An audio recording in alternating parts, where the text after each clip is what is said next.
हर समय माला लेकर बैठे रहते हो, कुछ पैसे देने का इंतजाम करो। लड़की के लिए लड़का नहीं देखना। निर्मला ने रोज की तरह सुबह से ही बड़बड़ाना शुरू कर दिया।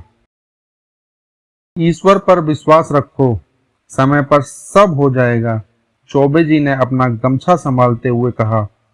ईश्वर तो जैसे घर बैठे ही लड़का भेज देंगे, उनके पास तो कोई काम है नहीं, सिर्फ आपका ध्यान रखने के अलावा। अरे क्यों पूरा दिन चकचक करती रहती हो? चौबे जी कभी गुस्सा नहीं होते, वो तो बस पूरा दिन बस लड्डू गोपाल के बारे में ही सोचते हैं। जयपुर वाली मौसी बता रही थी उनकी रिश्तेदारी में एक लड़का है।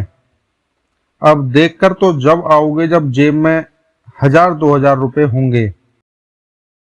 आगे भी नहीं होगी ईश्वर की कृपा से। तुम तो मुझे भजन भी नहीं करने देती। भजन ही करना था तो शादी क्यों की? अब वो बैठे बिठाए तुम्हारी लड़की की शादी भी करा जाएंगे। हाँ रहने दो बस।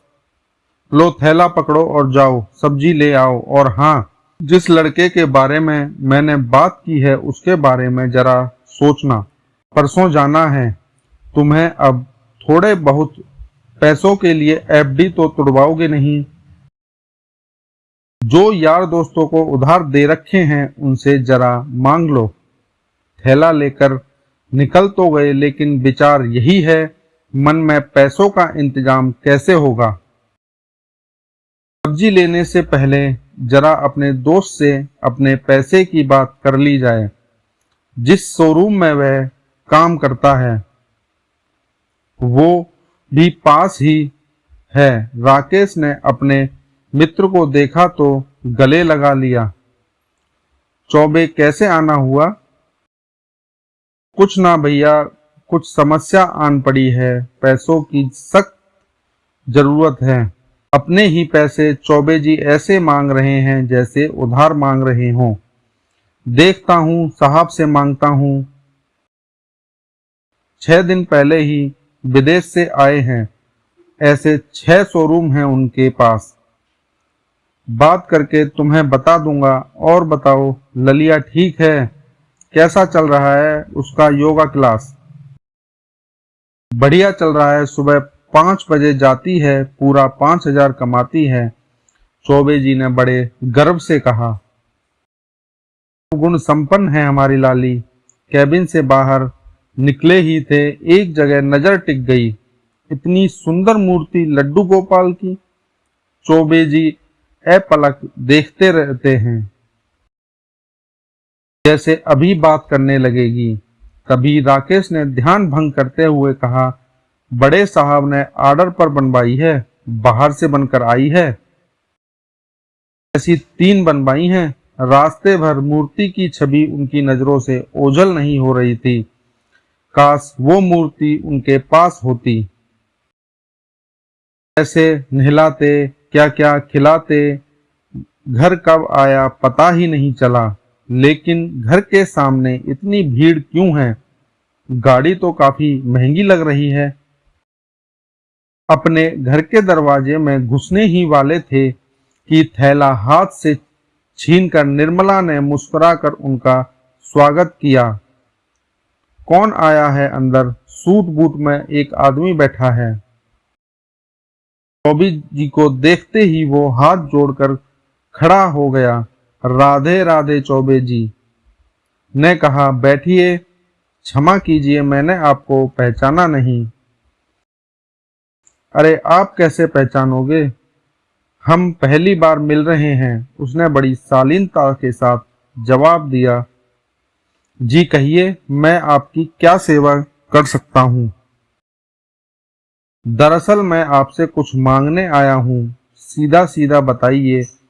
चौबे जी सोच में पड़े थे, जाने क्या मांग ले, इतने बड़े आदमी को मुझसे क्या चाहिए। आज से 4 दिन पहले मैं मॉर्निंग वॉक के लिए गया था, लेकिन उस दिन मेरे साथ एक दुर्घटना हुई। मुझे हार्ट अटैक आ गया।